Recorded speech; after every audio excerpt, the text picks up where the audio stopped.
Hello, everyone, and welcome back to Backlog Banter. I am Tucker, and that is my friend Abram Buhner, the I arbiter of am. taste himself. And Mm-hmm. today we're here to talk about Super Mario 3D World plus Bowser's Fury, but just that part, just the bottom part.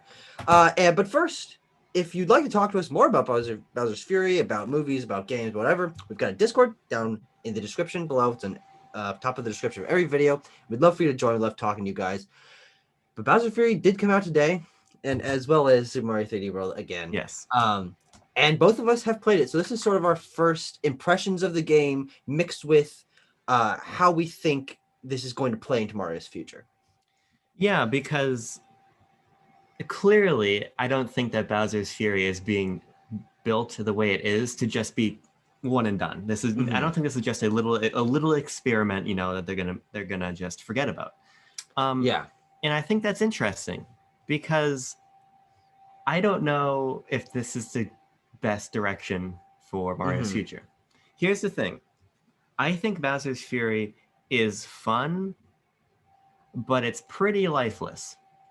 and Yeah. and I really think that the concept of an open world 3D Mario sounds more interesting in concept than at least in this execution. Yeah. And I agree for a couple. I actually do agree for a couple of reasons. I went into it, a little bit hesitant. I was hesitant to buy the package in general, but I've Yes. gotten into it. I'm going to completely play through 3D World as well, so I'm going to get my money's worth out of what I got here. Yeah. But so I have played probably 2.5 hours of Bowser's Fury. I Okay. have almost 100%ed the first two areas, the grass area. I don't even know what you really call it, beach area, and the ice area. Okay. So that's where I'm standing with my experience. So I'll just jump in quickly. I have not 100% that much, but that's how much of the game I've seen also. Sure. So it's fortuitous that we're about in the same position. Hmm. So But so what I'm thinking is going through this, I'm like, okay, there are certainly goods and bads to this. I think yeah. the format itself revolving around these interconnected worlds, there's not fast travel, which I sort of have an issue with, but you use Plessy to go around. There's all sorts Which of is fun. mini challenges. Yeah, it is fun. I think all of that is cool, but I think the fact that it is a smaller scale, intentionally smaller scale thing means that it is lacking the things that give other Mario games charm. There's a lack of variety because it's all taking place in one area because it's a shorter thing. There's a lack of like set piece moments. There's not really anything. I mean, of course, you have your Giga battle between Giant Cat and Mario and Giant Giga or Fairy Bowser. But I don't think that the lack of variety and lack of set pieces do make it feel like a smaller scale experience that I think does hinder it. But if they were to take the interconnected world, the smaller challenges scattered around into something a little bit larger, I think it really could work. And I think this is where we're going to diverge a little bit. I don't know how you feel about this, but that's not really my issue with Bowser's Fury. My issue is Mm-hmm. more systemic to the way that the game is set up. I actually like Lake Lapcat. I think it's pretty cool. I like that it's a little bit more homogenized in terms of visuals. It Mm-hmm. kind of reminds me in some respects of why I like Sunshine so much because it's such a Yeah. combined and cohesive location. And I do actually think that for me, the Giga Bowser fight, the ways that there's like a day and night cycle of sorts. For me, it kind of checks that set piece itch for me. My problem Okay. is that this is exactly where I think Odyssey went wrong. And what I mean by Okay. that is the lion's share, pun not intended, of cat shines are basically walk up to the shine and collect it. Mm-hmm. There's a little platforming challenge between Mario and any given cat shine, but there's no sort of creative mission design behind that. Hmm. And it feels like, okay, time to go get the lighthouse shine. So we're going to jump up a little platforming thing. It's not going to take very long.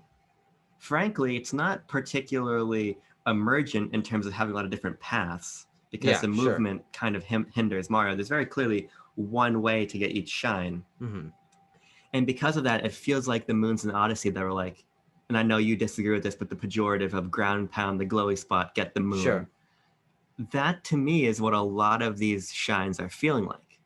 Mm-hmm. I think that the actual obstacle based platforming is fun, but I feel like we're missing the story moons or the sunshine missions Sure. that are the through line, because And a I think lot that's of what I meant by yeah. set pieces. I think we Okay, actually are sure. on the same page here. It's because it all sort of feels like side content. Like it's Yes. missing that core thing. And of course, the Yes. core thing is Fury Bowser showing up and messing with the map. He's not a huge obstacle. It's kind of just annoying, and you can get any shine to make him go away instantly. Yeah. But I think a lot of the concepts behind things are interesting, but in execution, it does feel like it's missing something to hold it together. Yeah, and that's why I feel hesitant about this being the full direction Mario moves. You know, Hmm. I honestly think that a more refined version of this game is just Odyssey. Hmm. You know, Sure. Yeah. I think that a better version of Bowser's Fury is just Odyssey, and I feel like this game does have a lot.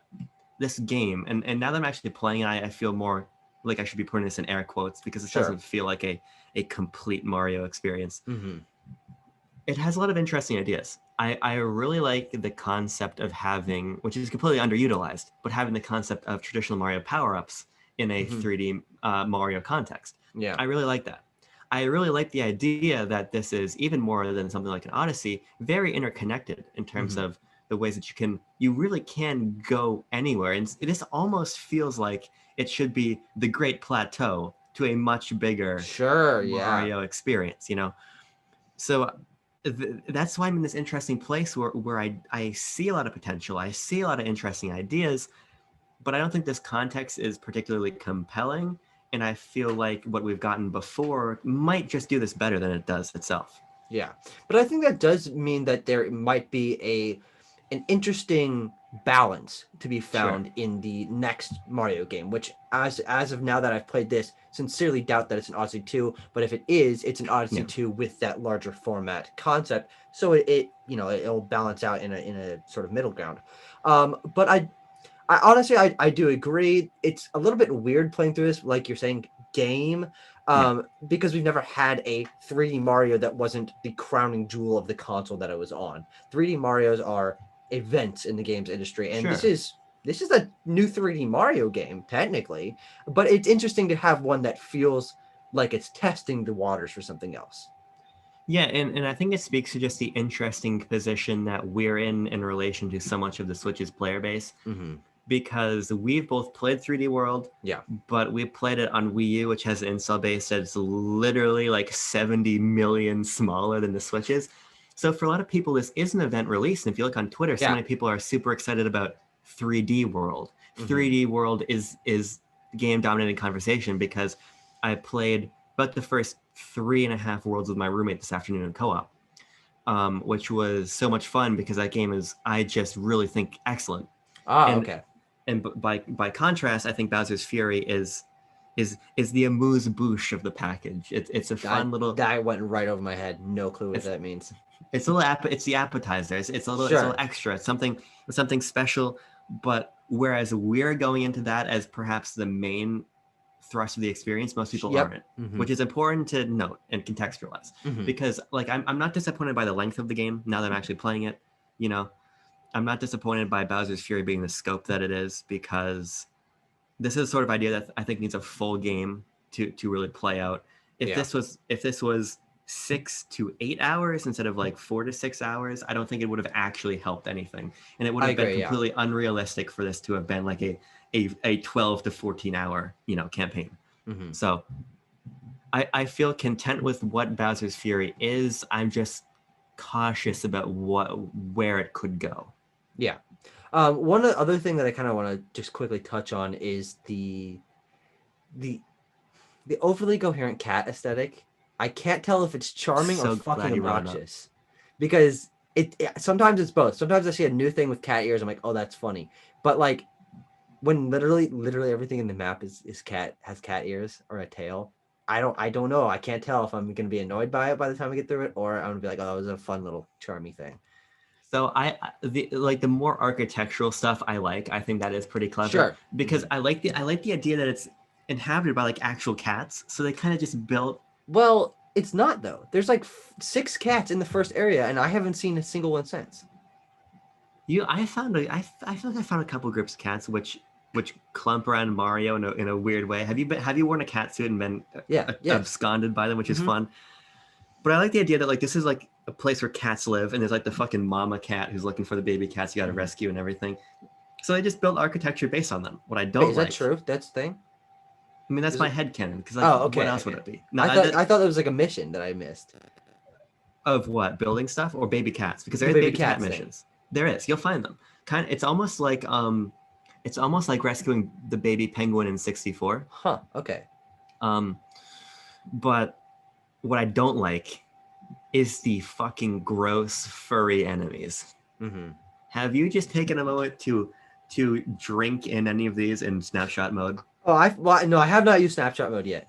I found one earlier. And, like I was getting, like I was like, okay, all right, Yeah. cat Koopa, cat Goomba, cat Bullet Bill, cat Boom Boom, cat Pom Pom, cat whatever the fuck. And then I found a cat coin coffer, and I'm like, all right, this is where we go too far. All right, science has Yeah. gone too far here. And I don't know. I think the more I see it, the more I realize it's just a skin and it doesn't do much, and it's just like, okay, well, it's just a little bit overboard at that point. um I don't know, I like the idea of them being themed around different things. One of the most charming enemy designs of the last few years is the Luncheon Kingdom Hammer Bros that throw firing pans and have a little Yes, chef's hat that's on. great. That's the way that you reskin things for thematically. I think the fur, you're right, does change them a little bit too much, where it's like Mario Uncanny Valley. I don't know. It's Cats, literally. It's Cats 2019, but Oh, Koopa. It's oh. gross. I took a moment to go into screen to snapshot mode, which is actually really fun Mhm. in Bowser's Fury, and got real close to a furry Koopa. And like the placement of the ears and like the gross texture. I would like to note, by the way, that this game really has me feeling like we need to switch pro because I'm not impressed by its performance at No, all. neither am I. I forgot to mention that, but my roommate Tanner sat down next to me, and I was Yeah. like, and Bowser showed up, and I'm like, all right, you know what? I'm gonna show him the big ass cat battle. Like that's an Which is impressive cool, thing. by the way. Yeah.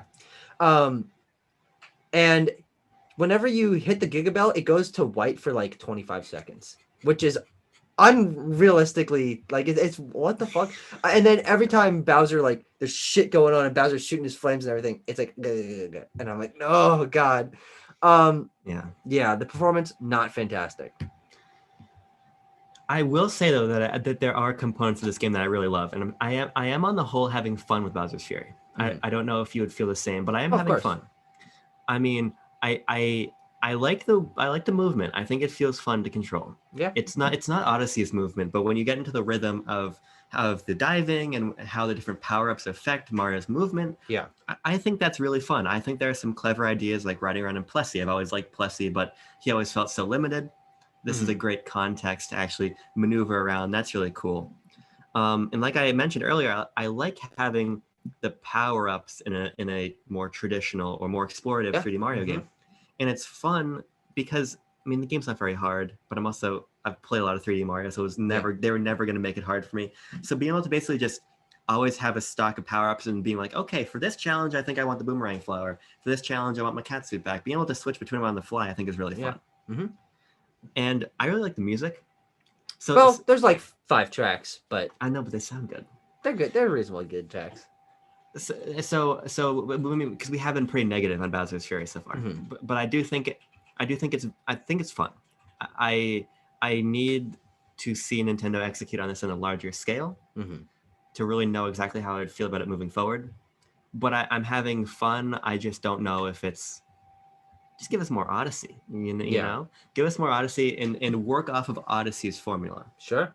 Maybe use Odyssey as a base and use this as something to draw from. But I don't think you start here and move forward. Sure, yeah. So for my closing thoughts on it is, yes, I'm having a good time. I'm going to 100% it. I'm interested in doing that because it'll make me feel like I've gotten more content out of it. If I had mainlined this, I don't think I would be as high on it because I would probably already be done with it. But I think there's a lot of fun to be had here. There's a lot of interesting ideas, and I'm interested to talk about it in more of a complete sense once we've seen everything the game has to offer, know its length, from firsthand experience, all of that, because there's still presumably there's a third area that we haven't gone to yet. The map looks big. It looks big, but I assume the last chunk that we haven't uncovered yet is just one big area. I don't think it's in any. It could be two other areas. I guess we don't know, but yeah. I want to discuss this once we've both beaten it, Yes. and I've presumably completed it 100%. Because I am having a good time, and I'm going to be playing more tonight, and I'll probably beat it this weekend. But yeah, no, I'm happy with it, but I do think there's things to criticize for sure. I'm very excited to talk to you about this, but I'm also very, very excited to talk to you about 3D World once you've worked through that also. Which, final point, if you've never played 3D World, that's the game to buy this package for. Yeah. And that's an excellent game. So if you're watching this video, just fucking stop and go buy 3D World on Switch. Because it's the best version of the game. It's my third favorite Mario game. So, and Bowser's Fury it's fun.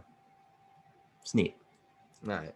Time for Nintendo to give us something big and meaty. You know what I hope so. I really need Shigeru Miyamoto to give you something big and meaty. Yep. All right. Bye, guys.